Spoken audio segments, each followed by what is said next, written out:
ತುಂಬಾ ಸ್ಟ್ರೆಸ್ ಆಗಿತ್ತು. ಒಂದು ಸ್ಮೋಕ್ ಮಾಡಿದೆ, ತುಂಬಾ ರಿಲ್ಯಾಕ್ಸ್ ಆಯ್ತು ನನಗೆ.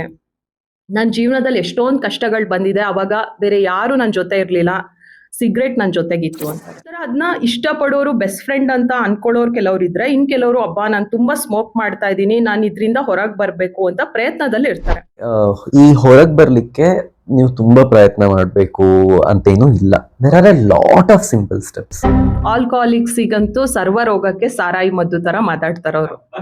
ಮ್ಯಾಮ್ ಕೋಲ್ಡ್ ಆಗಿದೆ, ಮಾತ್ರೆ ಕೊಡ್ಬೇಡಿ, ಅದ್ರಲ್ಲಿ ಸೈಡ್ ಎಫೆಕ್ಟ್ಸ್ ಆಗುತ್ತೆ, ನಾನು ಒಂದು ಪೆಗ್ ಹಾಕ್ಬಿಡ್ತೀನಿ ಸರಿ ಹೋಗುತ್ತೆ ಅಂತಾರೆ. ಆಲ್ಕೋಹಾಲ್ ಅಡಿಕ್ಷನ್ ಸ್ಟಾರ್ಟ್ ಆಗೋದು ಯಾವಾಗ್ಲೂ ಫ್ರೆಂಡ್ಸ್ ಜೊತೆ ಒಂದ್ಸತಿ ಟ್ರೈ ಮಾಡ್ತೀನಿ, ಅಥವಾ ನಾನು ಇದಕ್ಕೆಲ್ಲ ಡೈಲಿ ಅಡಿಕ್ಟ್ ಆಗಲ್ಲ ಅನ್ನೋ ಒಂದು ಮೈಂಡ್ ಸೆಟ್ ಇಂದಾನೆ ಬರುತ್ತೆ. ಆಲ್ಕೋಹಾಲ್ ವಿಷಯದಲ್ಲಿ ಹೇಗೆ ನಾವು ಟ್ರ್ಯಾಕ್ ಮಾಡ್ಕೋಬೇಕು, ನಾವು ಸೇಫ್ ಇದೀವಾ, ಅಡಿಕ್ಷನ್ ಆಗಿದ್ಯಾ ಅಂತ ನೋಡಿ.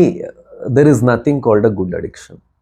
ನನ್ನ ಅಪ್ಪ ತುಂಬಾ ಕುಡ್ಕ ಇದ್ದ, ನಾನ್ ಕುಡಿಬಾರ್ದು ಅಂತ ತಗೊಳ್ತಾರೆ. ಕೆಲವರು ನನ್ನ ಅಪ್ಪ ಕುಡಿತಾ ಇದ್ರು ನಾನ್ ಕುಡಿತೀನಿ ಅಂತ ತಗೊಳ್ತಾರೆ.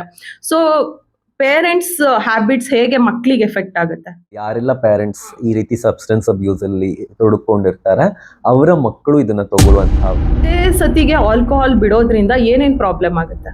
ಕೆಲವರಲ್ಲಿ ಕೈ ಕಾಲು ನಡ್ಕ ಆಗ್ತಾ ಇರುತ್ತೆ, ಕೆಲವರಲ್ಲಿ ಫೀವರ್ ಸಿಂಪ್ಟಮ್ಸ್ ಇರುತ್ತೆ. ಇದು ಎಲ್ಲರಲ್ಲೂ ಆಗಲ್ಲ. ಫ್ಯಾಮಿಲಿ ಅಂಡ್ ಫ್ರೆಂಡ್ಸ್ ಅವರಿಗೆ ಇದರಿಂದ ಹೊರಗೆ ಬರೋದಕ್ಕೆ ಹೇಗೆ ಸಹಾಯ ಮಾಡ್ಬೋದು? ಬರೀ ಬಿಡಿ ಬಿಡಿ ಅಂತ ಹೇಳೋದ್ರಿಂದ ಅದನ್ನ ರಿಸಾಲ್ವ್ ಮಾಡ್ಲಿಕ್ಕೆ ಆಗೋದಿಲ್ಲ. ಆ ಜೊತೆಗೆ ಏನ್ ಸಮಸ್ಯೆಗಳಿದೆ ಅದನ್ನ ಒಂದು ಸೇಫ್ ಸ್ಪೇಸ್ ಅಲ್ಲಿ ಅವ್ರು ಹೇಳ್ಕೊಳ್ಳಿಕ್ಕೆ ಅವಕಾಶ ಮಾಡಿ. ಮೇಡಮ್ ಒಂದ್ ಸಿಗರೇಟ್ ಸೇದ್ಬೇಡಿ, ಕುಡಿಬೇಡಿ, ಇದೆಲ್ಲ ಹೇಳ್ತೀರಾ, ಲೈಫ್ ನ ಎಂಜಾಯ್ ಮಾಡೋದ್ ಬೇಡವಾ?